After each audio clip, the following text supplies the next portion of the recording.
Alright, so we're back for another installment. We're going to be talking about the social group membership profile, and we're going to start by talking about the idea of labeling.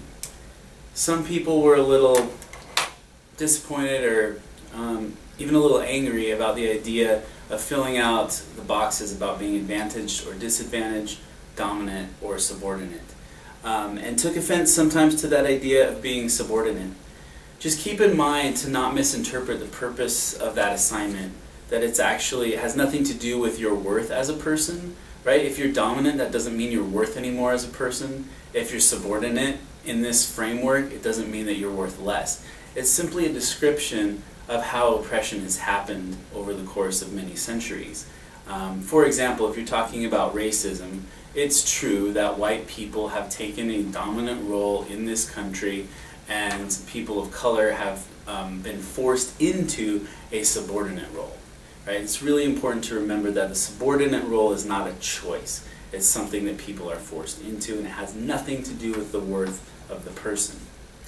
And that leads into the idea of feeling guilty. There are a lot of people who are in the dominant positions who feel guilty about being in the dominant position or being advantaged and not even knowing it.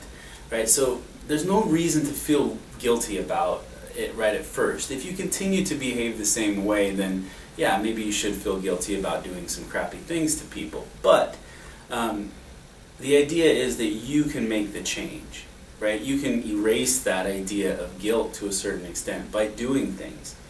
And also, just because someone has been subordinated, that's a word I'm using, by another, it doesn't mean that they're any less valuable. Again, back to that idea of human value. It just means that the person with power is being kind of a jerk, right? And then in my own life, what I'm trying to figure out is how can I leverage my advantages for helping other people, right? If I go down those categories, I am dominant in every single one of those: white, male, heterosexual, able-bodied, Christian, everything, middle class. But that doesn't mean that I'm worth any more than anybody else. It just means that I've been given certain advantages throughout life. Now, what am I going to do with them?